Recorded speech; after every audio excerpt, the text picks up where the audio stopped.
Jen today. Thank you. I would like to start by acknowledging the traditional custodians of the lands upon which we meet and work. For me today, I am on Yuin country, and Caddyshack Project would like to extend our respect to elders past, present and emerging. We recognise the powerful connection to land, waterways, sea and community. Whilst paying our respects to elders, we would also like to pay that respect to families, to communities and survivors, and to those who never made it home. As we share in our knowledge, teachings and learnings today, may we also pay respect to the knowledge forever embedded in the custodianship of country. So some of you may have noticed, if you've been listening to our podcast or watching our webinars for some time now, that we've been acknowledging experience. And in talking about acknowledging experience, we recognise and appreciate that you join with many hats on today. They may be professional hats, they may be personal hats, but what we encourage is that throughout this episode, you do practice good self-care.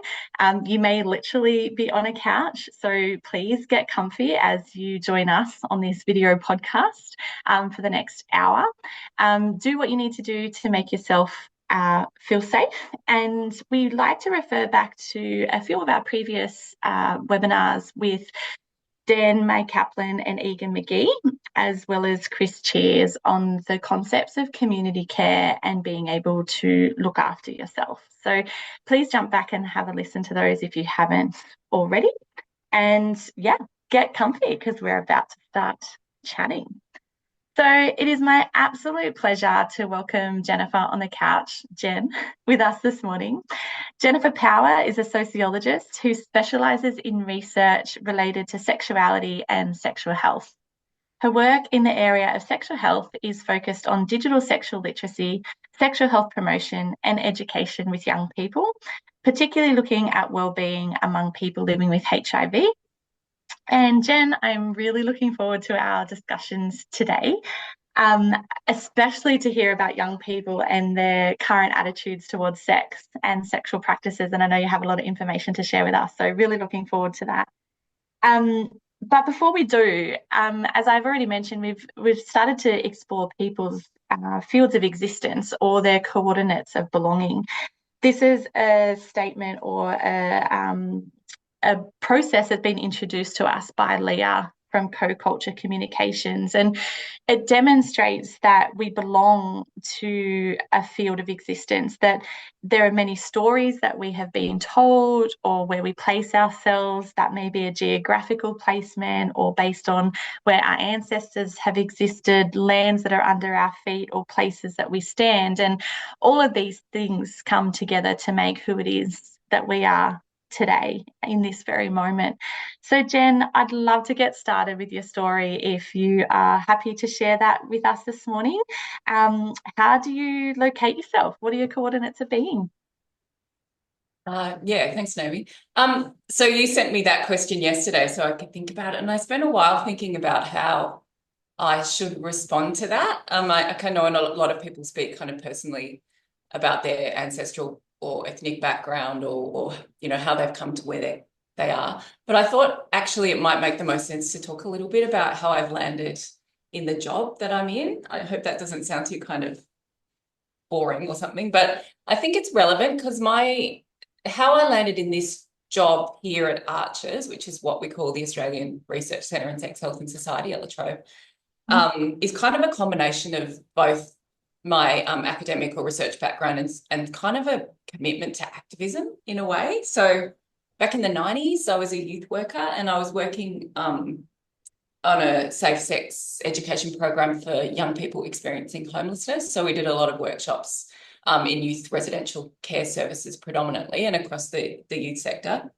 So through that, I'd sort of had an interest in HIV prevention, although I'd been around that space for quite a while in different roles.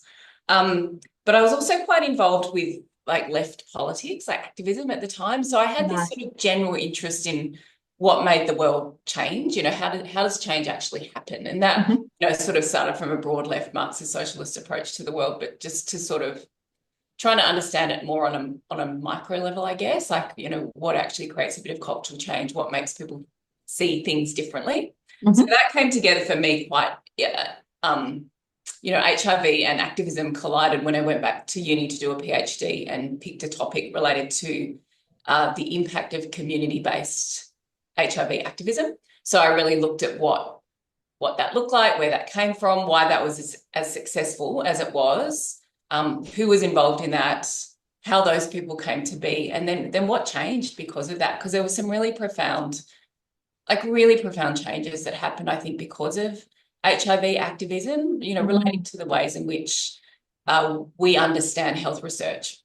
Number one, the ways in which we do health research, the ways in which we do health promotion, the ways in which we bring community development and politics into health promotion. So much of that, I think, has come from HIV activism. Like there are little things too, like even in the NHMRC, there wasn't people with lived experience on ethics committees before HIV activists came along and said, oh, hang on, we need to think about this. Yeah. So a lot of the people involved in that really did change the world. And so I was sort of trying to write about how that happened and what were the cultural things that came along with that. And also just other things, like there wasn't space for queer young people before HIV in many ways. Like HIV kind of escalated that. And there was this whole bunch of community activism, ready to pick that up in a way. And I think that's been carried forward. So yeah, they all sort of intersected, I guess, that interest in activism and interest in HIV landed in a research job that I've kind of taken forward with both of those in hand. I love it. Thank you so much for sharing that, Jen. And, it really reminds me in terms of that activism and how important it's been. And, while it's been 30, 40 years now, it still feels quite recent, and the work that we're still doing in this space. And we'll touch more on that later in our discussion. So hold that thought bubble of activism and the HIV space. But, as health promotion officers, we are talking about that harm minimization approach a lot as well, as opposed to zero tolerance, which was taken on in some other countries. And you reflecting on that now has just reminded me so much of that. So thank you.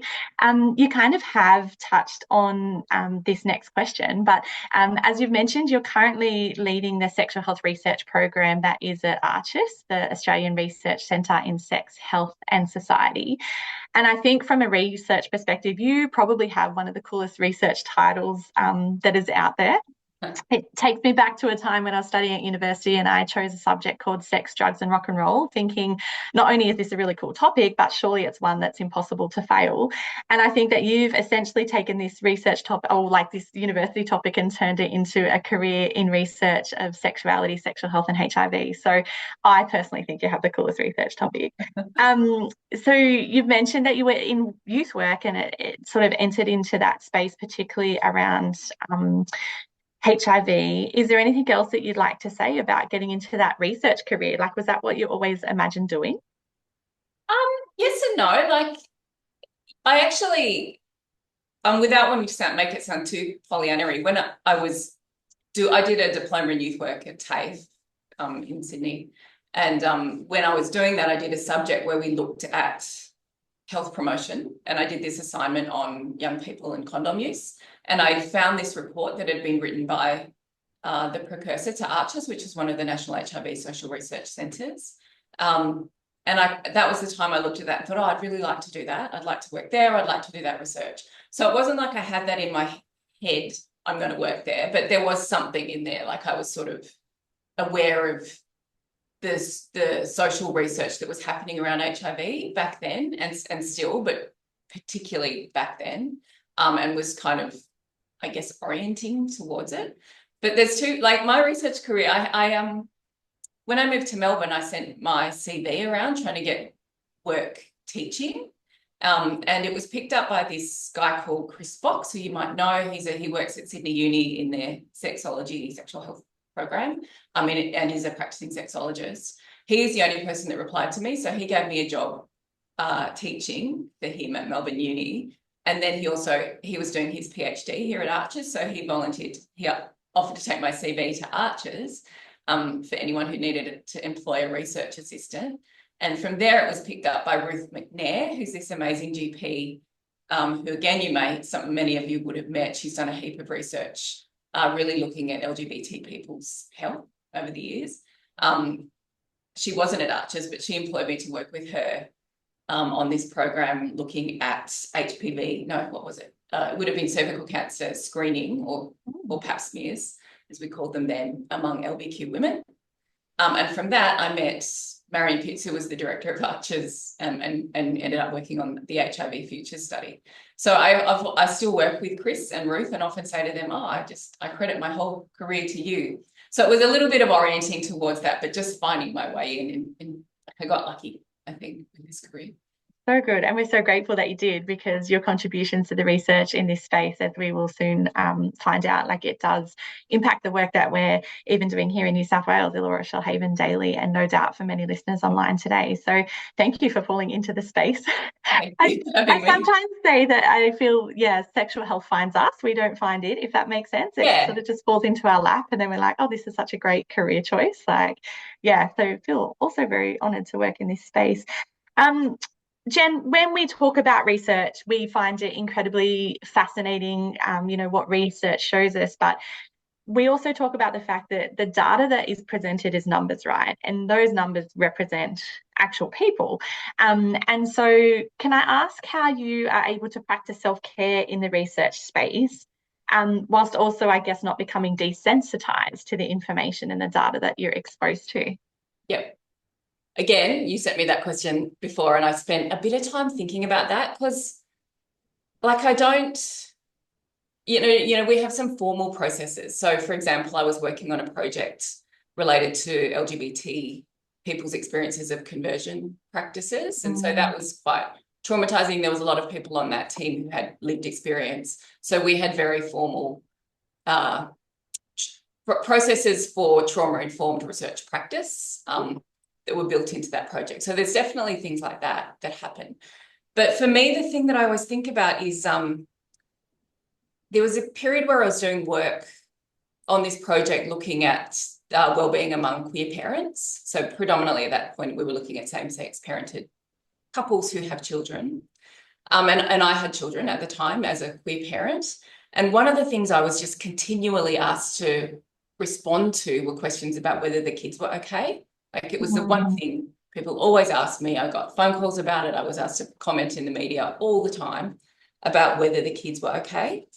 And I guess for me, that's confronting, but it also, to respond well and academically, I really had to sit with those critiques. I had to give them space. I had to give them time. I had to give it respect, think it through, argue it carefully. So I spent a lot of time kind of absorbed in the critiques of me as a parent. And at the time as well, I was a recently separated parent. So I had all the kind of critiques of whether the kids are going to be okay because you're queer, and whether the kids are going to be okay because they've been through a separation. So it was kind of intense. And it was sort of a weird position to be in, to have to constantly publicly explain my life. But the position that I took was to be quite transparent about myself within that. I didn't try and be some sort of distant or neutral observer as an academic. I was, for many reasons to do with sort of transparency and rigor and self-reflective research and so forth. I was quite upfront about that, and was also very consciously talked about how you can really fall into shame and fear when you're a parent or a queer person, or, in many situations, partly because I was so mindful that they were narratives I wasn't seeing anywhere.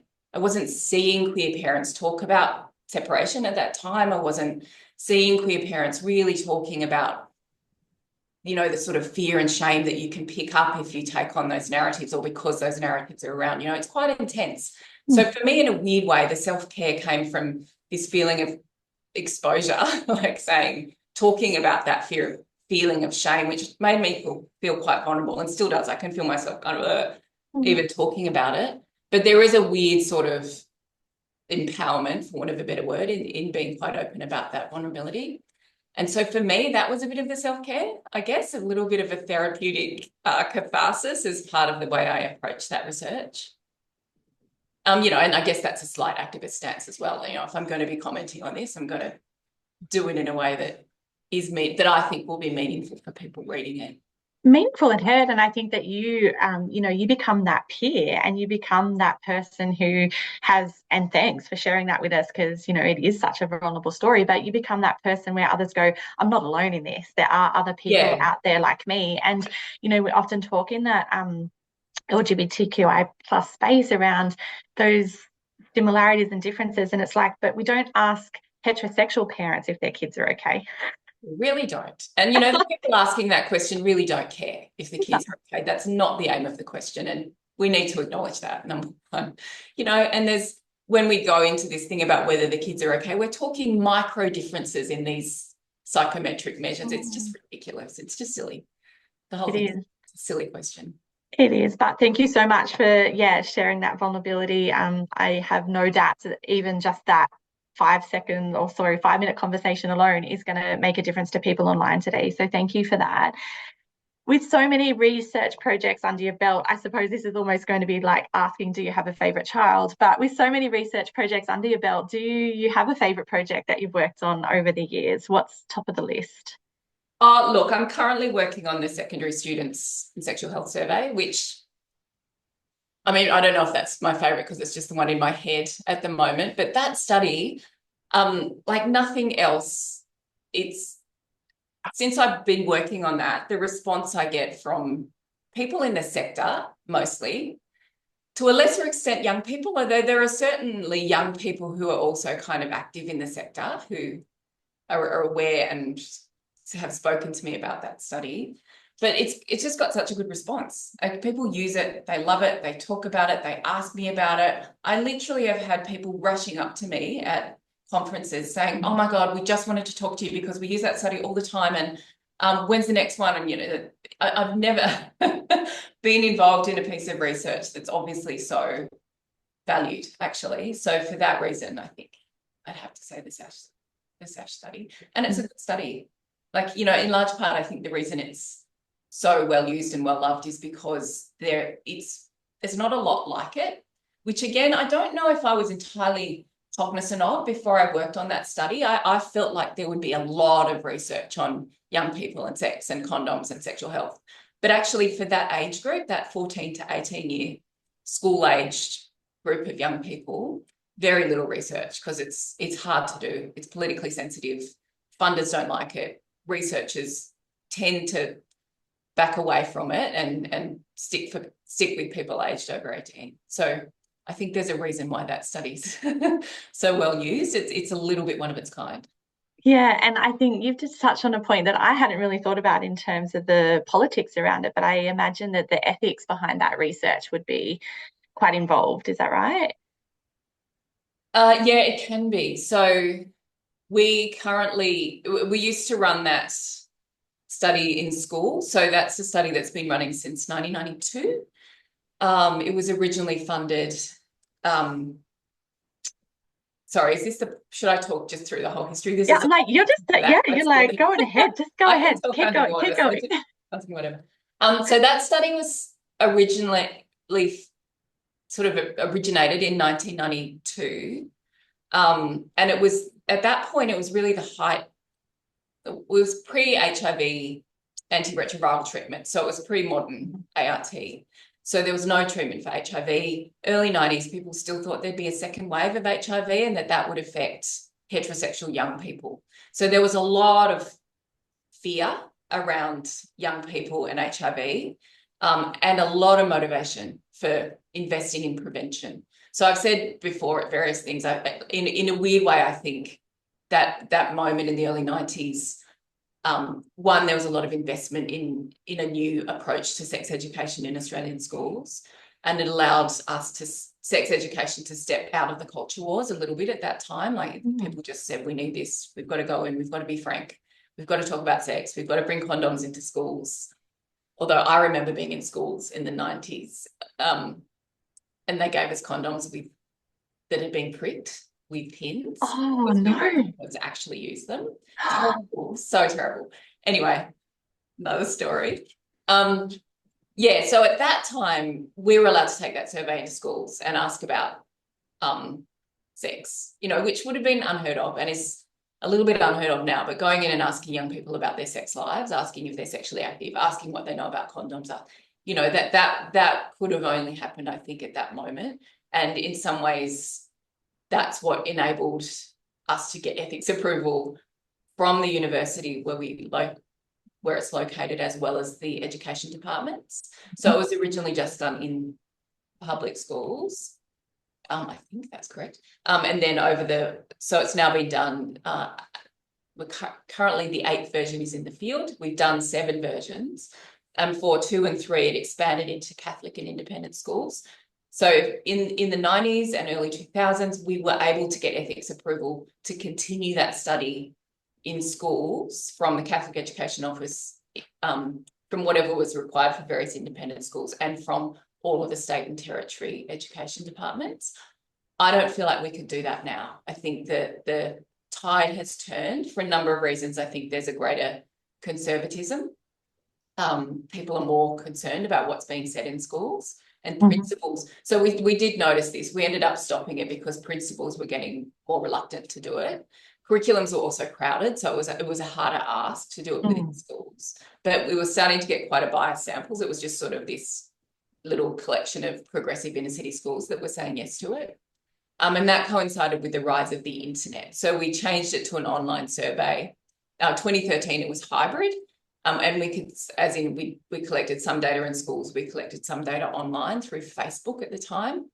And we saw that the sample we were getting on Facebook was quite similar to the sample we got in schools, if not more kind of diverse in terms of age, gender, sexuality, ethnicity, and kind of areas of living in the cities. So we moved entirely to online, which has made it a different proposition in terms of the ethics because we're not dealing with schools.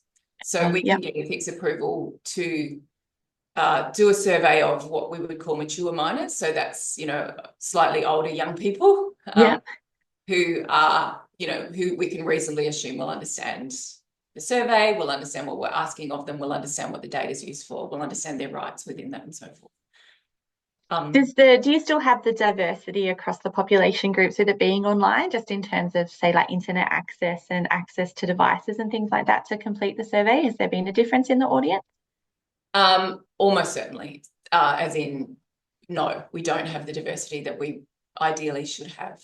So it's not so much internet access. I think a lot of people have access to that, but a lot of people just don't know about it. So they're not, when you're online, you're dealing with algorithms, essentially. You're getting what people will see.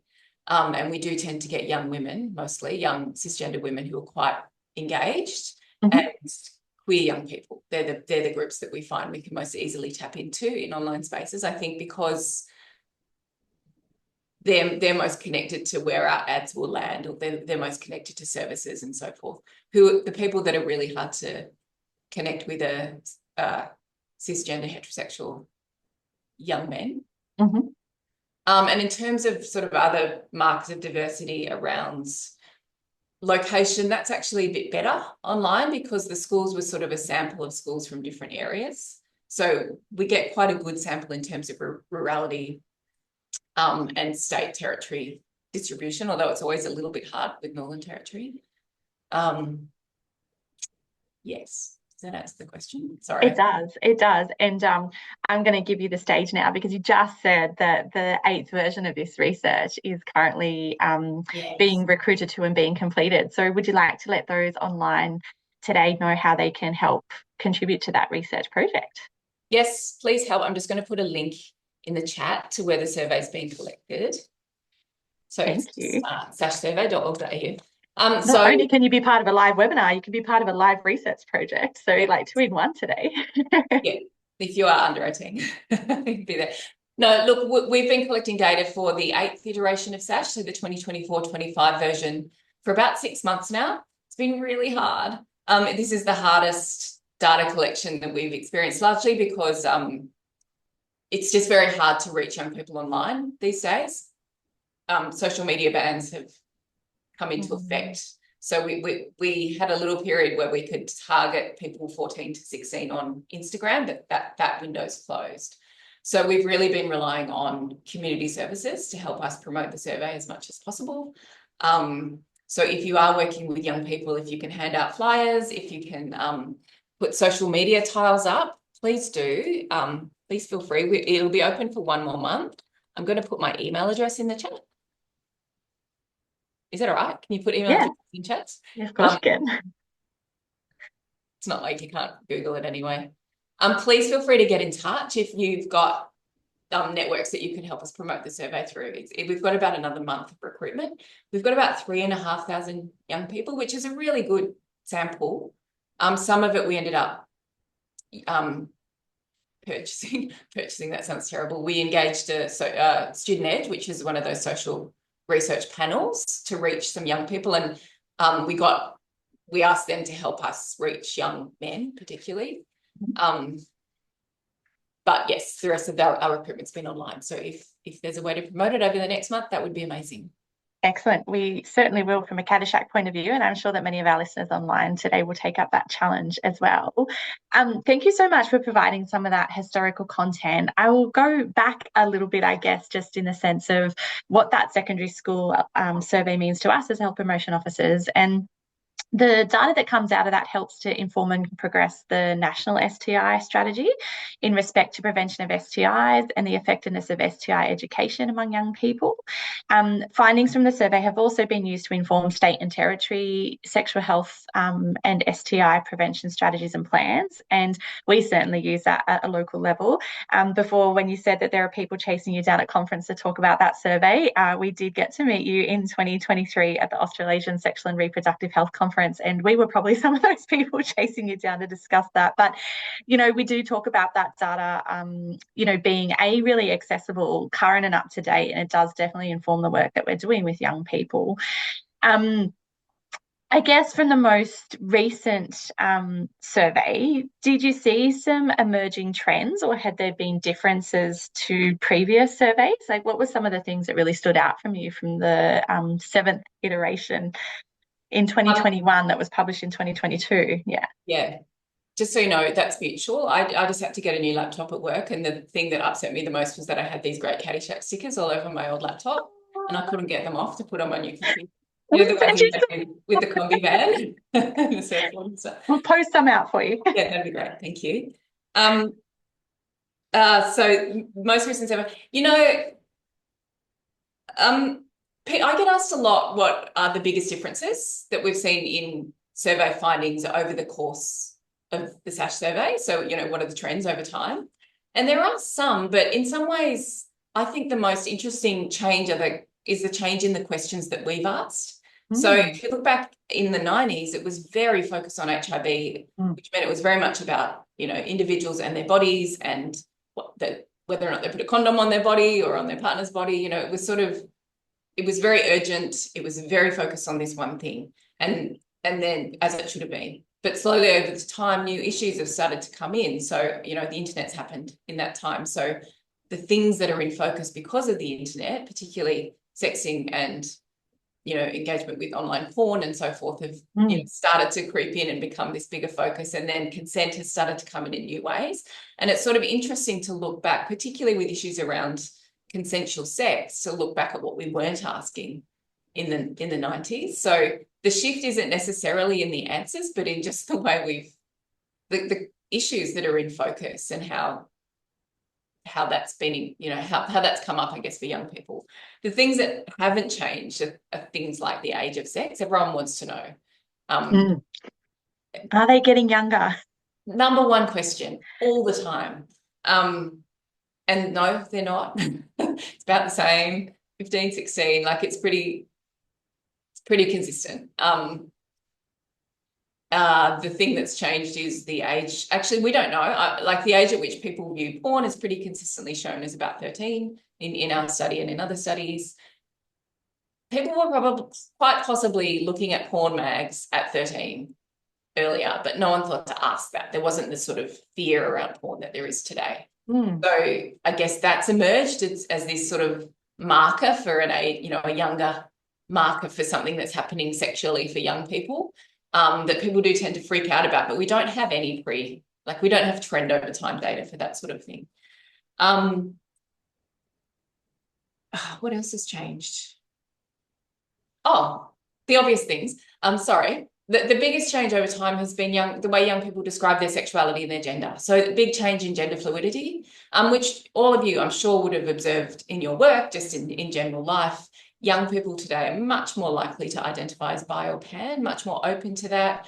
much more likely to identify as asexual, or, they've got language around ace. So in this survey, there's a lot of, the one we're collecting at the moment, there's a lot of people who identify as ace or demisexual or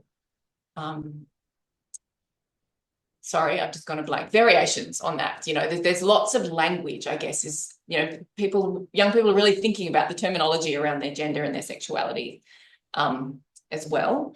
And a lot more people identifying as trans and non-binary. That's been a big change. And because of that change, I think we've also seen a change in the way young people talk about sex and what they, sort of what their sexual experiences look like and what they consider to be kind of real sex. The classic, I've lost my virginity. Like young people don't necessarily think that you have to put a penis in a vagina to consider yourself sexually experienced or sexually active. Like some of the definitions of sex, of what sex is, have changed, I think, over time. And do you think that those changes come from, I guess, more societal acceptance around the sexuality and gender diversity, but also, I guess, in terms of the education, as you say, like since the 90s, there's been so much health promotion and education in this space. So, I would like to think that as health promotion officers, us talking about what is sex and that could be something different for everybody, that message is actually getting out there and being like, sex is your own definition, not some clinical definition of what that means to be, but like, intimacy and sexual touch and all that kind of stuff. Is it a societal change as well, more broadly, not just with young people? Yep. I think, it would be a really great PhD project if anyone's up for it, really looking at all the factors that have shifted over the last 40 years to shape some of that change. I mean, or even longer, like some of those changes, you could go back to the sort of countercultural movement of the 60s and 70s. There was change happening there. I would argue that HIV activism made a big difference here. It really introduced the language. It brought sex into sexual health promotion, which seems a bit weird, but so much of sexual health promotion is so sanitized, and it wasn't. Community HIV activism wasn't. So there was a whole different way of doing health promotion that, we learned from those amazing. And then, as you say, I think broader social change, which has probably come from lots of things. The internet's been huge, and some of the early adopters of the internet and of going online to meet people, to learn about sex, to experience sexual exchange or flirtation or dating or whatever, have been queer people. And I think that there's, people that aren't finding sexual connection in their geographic location. That, it makes sense, right? You go online, but that's created an internet where there's a whole new world for sexual and gender exploration that didn't exist. So I guess all of those things have come together. You took the words right out of my mouth, in that sense of people have been able to find their community in that online space where they may not have necessarily had that, as you say, geographically available to them, particularly those in rural and remote areas. And I suppose within cultures and religions where some of that sexuality and gender diversity is still quite taboo or forbidden. So to have those communities and feel that support online must have been really changing. And at what point did the survey start to ask more inclusively of sexually transmissible infections? Like, it started to include things around chlamydia and things like that, because obviously back in the 90s we weren't talking chlamydia. It was obviously very focused on HIV. Do you remember? That's a good question. I think that started quite early. Like, I do think there were questions about herpes and other STIs quite early on, although I don't know, actually, now you say. I could just be assuming that. Certainly that's come more into focus, like, more recently. The biggest issues really for young people when it comes to STIs are chlamydia, gonorrhea, and increasingly syphilis. So that is the focus now. So sort of looking at understanding of that. And I think that's also to do with the sort of changing place of condoms, and the rise of long-acting reversible contraception has changed condoms. So there's the space of the things that we talk about around STIs and STI prevention have shifted too. Yeah, I guess one of the things that's always come up for me in the secondary schools data and things that we've certainly used here at Caddyshack Project are the rates in which young people are reporting the recipientation of unwanted sexts So the sexting that is either image-based or explicit sex in language, text. The survey has showed over time that young women were more likely to share these sexual images, and that young men or trans and non-binary young people that identified as LGBTQIA plus were more likely than heterosexual young people to have shared these images at least once. Thinking more about this and the difference between consensual sharing of images, like I have a desire to take that image and to express that form of sexual self-expression, versus image-based abuse, where potentially a nude image is taken and shared without consent. Could you share your thoughts around that with us, particularly when it comes to those gendered practices and the queering sexualization of sexting? Because that seems to be something that has come out in that survey. How do we provide young people with the agency that they need to, engage in these independent sexual behaviours in that online space, but in a safe and supported way? I know I've probably just thrown like 10 questions at you within that's one. Okay, that's good. That's good. So I think that relates to what we were just saying before. Like, it makes sense that queer people are more engaged online, and that includes sexting. So I do think that's why we're seeing that in those data around LGBTQIA plus young people being more likely to have sent or received sex. It also makes sense to me that young women are reporting doing it more than young men, predominantly cisgender in that space. Partly because I do think some young women experience pressure to do it. There's a bit of a cultural thing. It's also related to sort of Instagram and social media and looking beautiful and taking beautiful, sexual images. There's a whole heap of stuff that's sort of feminized, I guess, around that. So that makes sense to me. The question around safety, I also wonder how much the way we phrase the question affects it too. Like, if we said dick pics, would young heterosexual men or young men broadly recognise that in a different way to nude and sexual images? I'm not quite sure about the language. In terms of safety, like the thing that, I don't know if Kath Aubrey spoke about this, I didn't see her webinar, but the thing that has the predominant narrative around sexting is abstinence, essentially just don't do it. There's not a lot of nuance, and there's very little recognition of why people do it, what's enjoyable about it, how it relates to sexual exploration, how it relates to feeling good, how it relates to connecting. Within the SASH survey, most people are sexting within their relationships. So it's a partner who they're already connected with, and they're sharing images with them. We don't hear a lot about that experience. It's just sort of this overall assumption that it's going to be either to a stranger or someone you don't know very well or someone you don't trust. Not saying that, images can't be sort of shared non-consensually, even if you're in a relationship. But, there's different contexts that aren't really spoken about. And it's almost like I look at some of the language around that and think, have we learned nothing? Yeah. We learned nothing from all of this sexual health promotion over the years, because it's always been about, you need to look at people in the context of their relationships and their desires and their pleasures and what's happening for them, and go from there. And the aim of any health promotion is to allow people to enjoy this, to experience that pleasure safely. And that's not the language that we have around digital sexual health promotion at the moment. It is absolutely don't do it. And I get why, because if an image is shared non-consensually, there's very little you can do about it. The regulatory bodies are confounded. The legal bodies are it is a difficult issue. The law can't keep up with the pace of the technology. That's always been one of the problems. And we saw that with young people and sexting laws. So I get it why there's that sort of, and it's new. So there's this big fear about that. But at the same time, it doesn't work to say don't do it. And we've done this other study with adults, which showed that the shame people felt around sex, people didn't talk about sexting because they felt embarrassed that they were doing it at all, not because of the sexual shame, but because they thought that everyone would say to them, well, you're an idiot. Why would you do that? Why would you do something when you know it's going to go badly, when you know it's going to end up on the internet, when you know someone's going to share it to with their buddies without your consent, so the abstinence narrative just shuts down dialogue. It doesn't help.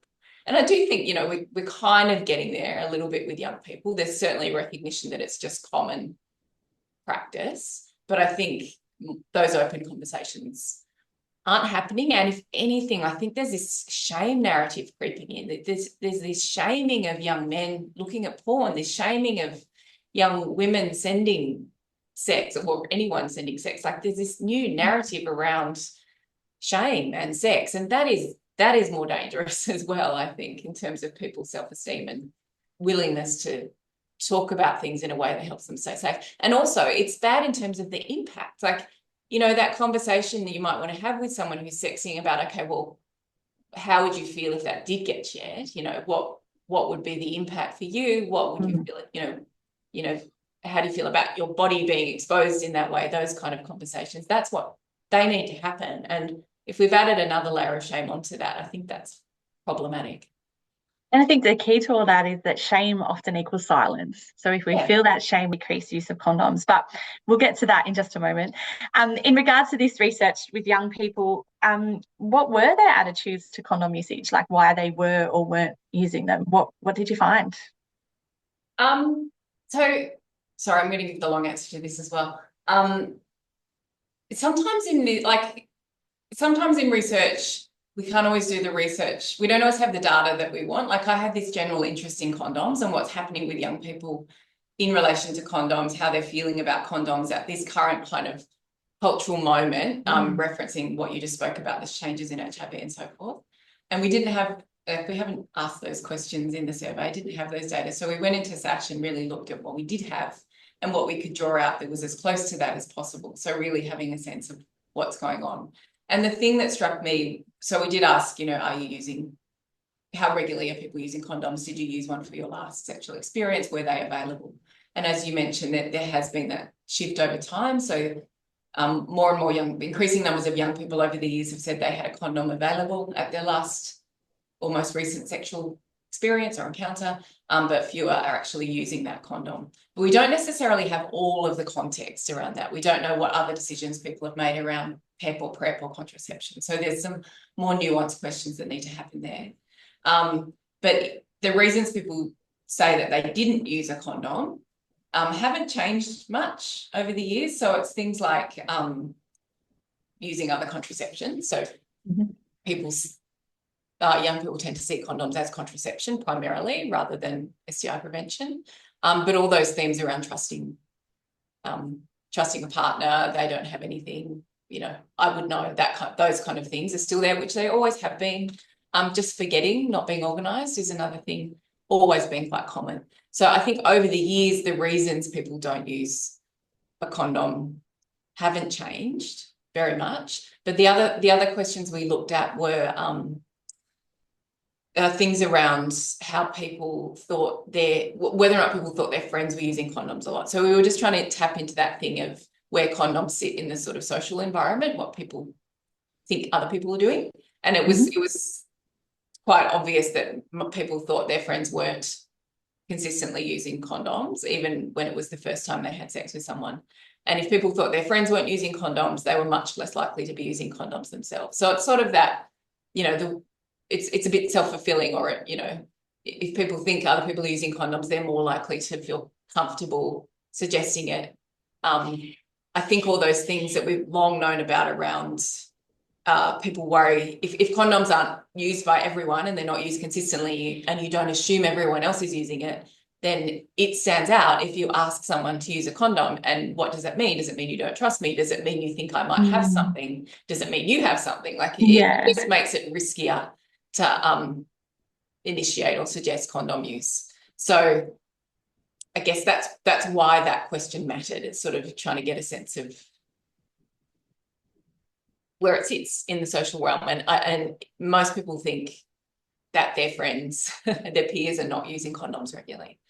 And isn't it interesting how that still continues to feed in, like the assumptions that are made, and I guess that influence of peer pressure and those peer relationships, and that your behavior would match that of your peers purely because you're still wanting to fit in. You don't want to be the outlier or the one that's practicing a different behavior, but that those decisions are purely based only on assumption that your friends are or are not using condoms. Yeah, but of course, I mean, where else is it going to matter more than that vulnerable moment of sex? Like, it matters. It really matters what everyone's doing and what everyone's not doing and what someone's going to think of you. It is the one place where it is hard to be vulnerable, and absolutely, that's why condom promotion has always been about bringing it up as a social norm, I guess, or as a social practice. And I think when we're doing that health promotion, we're talking about those conversations not only around consent, but also around contraceptive choices and condom use before the event is taking place, so that both parties, or, number of parties involved, I guess at least have that common understanding or ground about what the expectation around condom use may be at the time of sexual behaviour. So had that study shown any gender or sexuality differences in the acceptability and use of condoms? You know what? I can't even remember, and I didn't think to look at that. Did you look? Do you know the answer? I can read out your results section from the paper.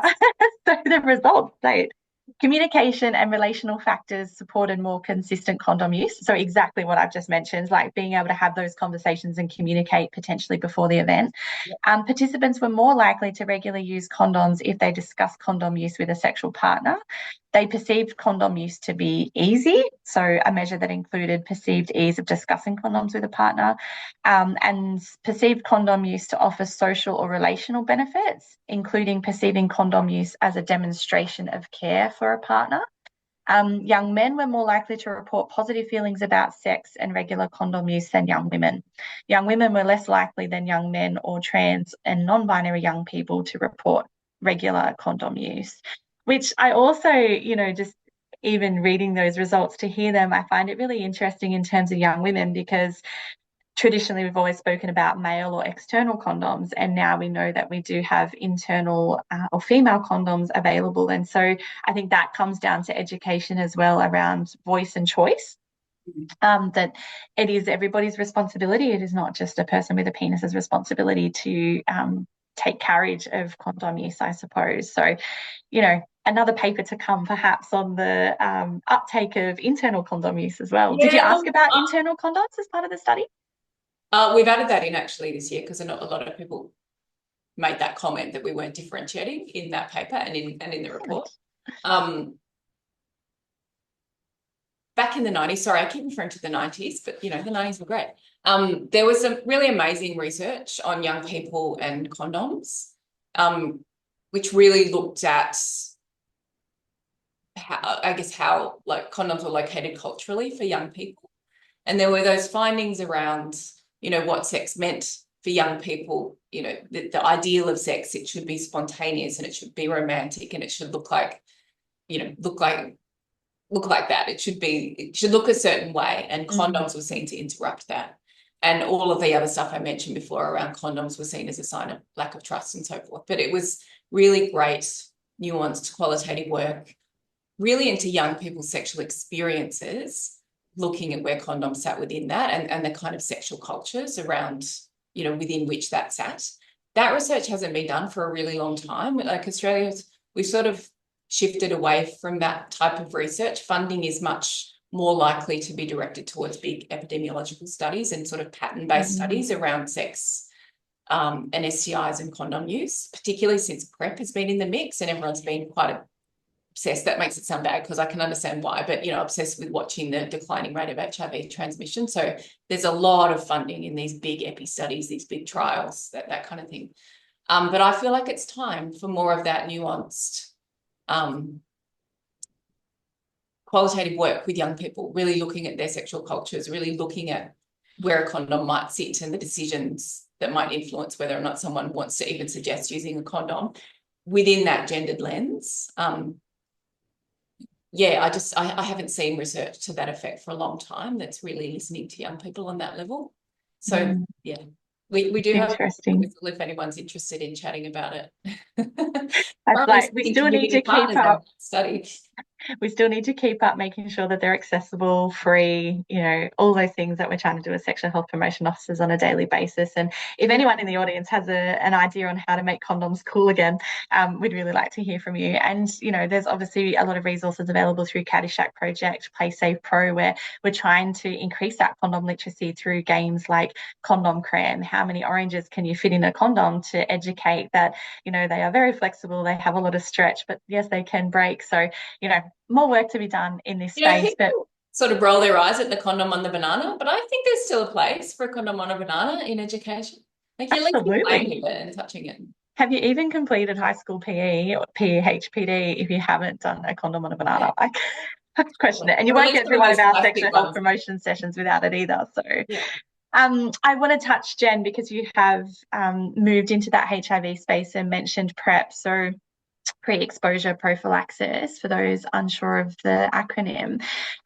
You have worked in the HIV space for many years, as you said earlier, starting research in the early 90s when HIV/AIDS was a really big piece of research, and so much was changing in the world in terms of this virus and what we did or didn't know.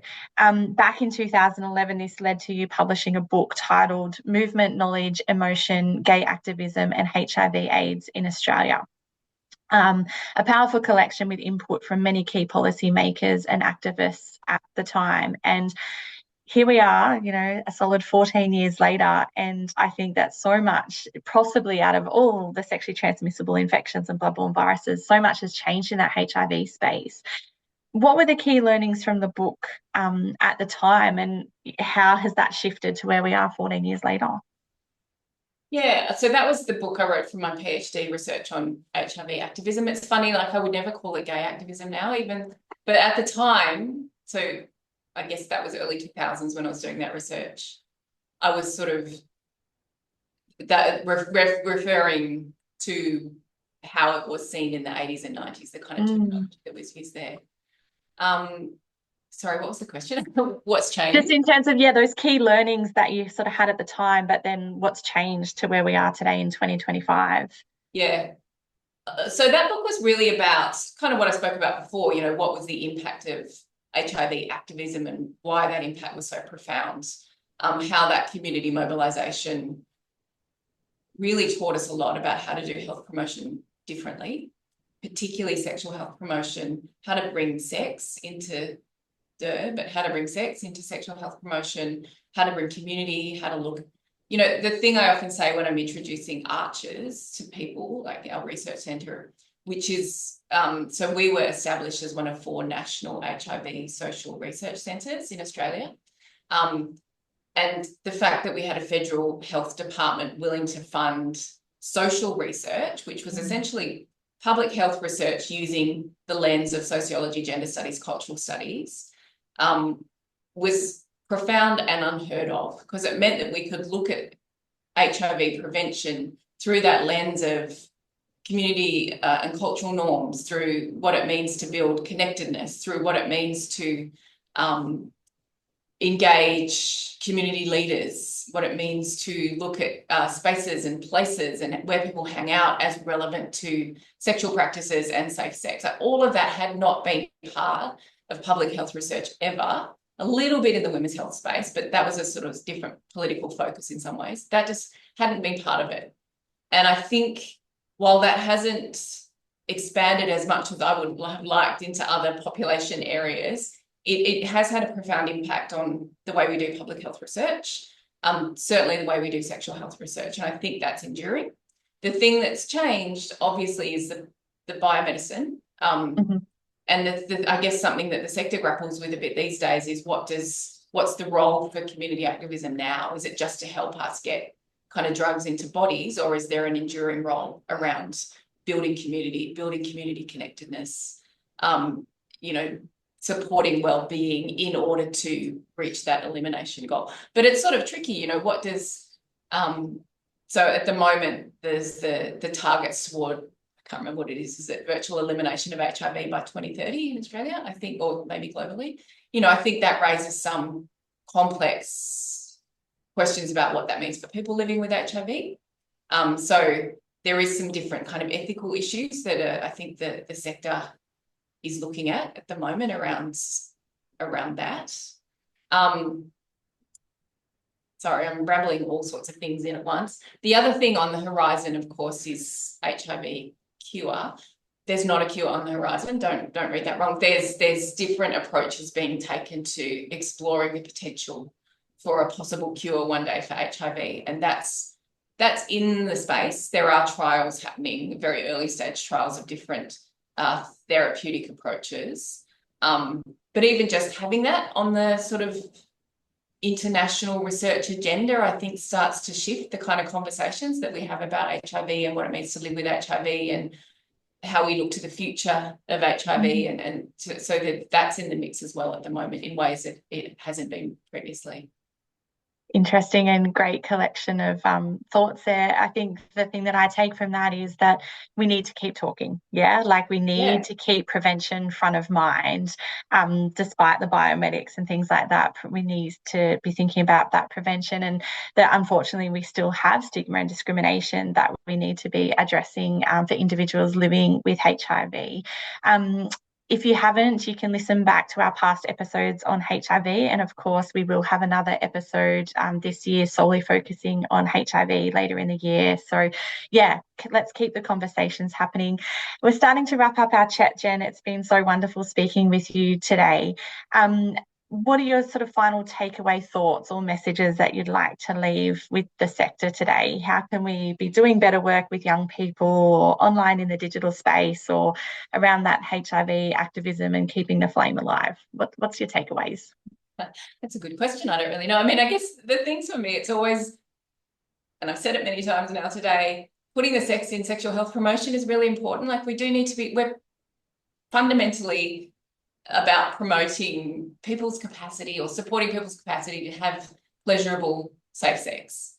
And so sex needs to be in those conversations, and it's amazing how often it isn't. So keeping up the sex, keeping sex. And as you just said, Naomi, you know, keeping open, non-shaming conversations around this is just so important. And also just sort of, I guess, keeping up the politics. Like this is a really political area, and it's never neutral, particularly with young people, certainly with queer people. Like it's never neutral. It's constantly changing. It's constantly politically charged. And in some ways we're all activists within that, as well as researchers or educators or whatever our various roles are.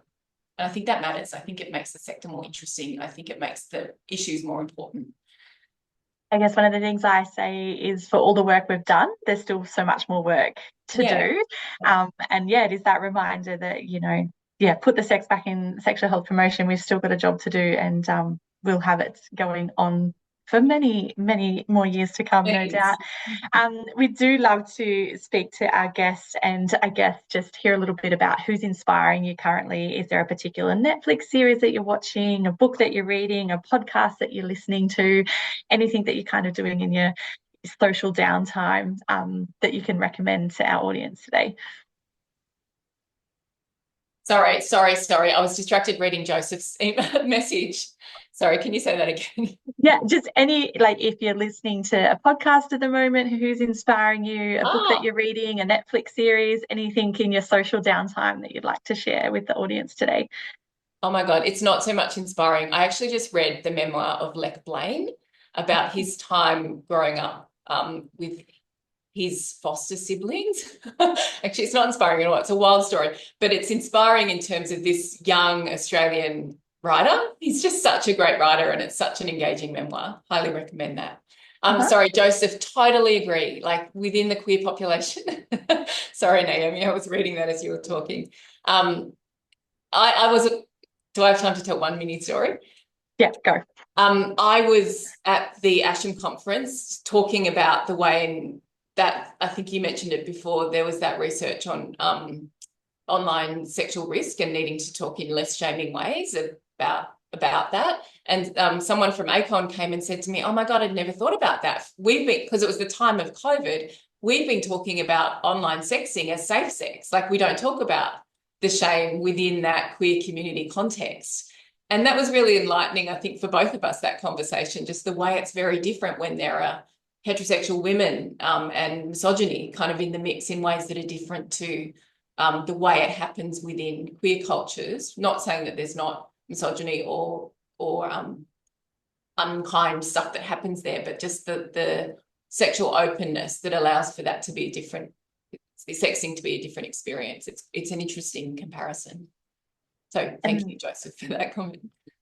And that even sexting continues to evolve and will no doubt to continue to evolve past today. But Jen, on behalf of Caddyshack Project, I would like to thank you so much for your time today. It's been an absolute honour to sit with you on the couch and to hear about that research space that, you know, as young and fresh as you look, has dated, you know, 30, 40 years now. And please continue to be that activist and to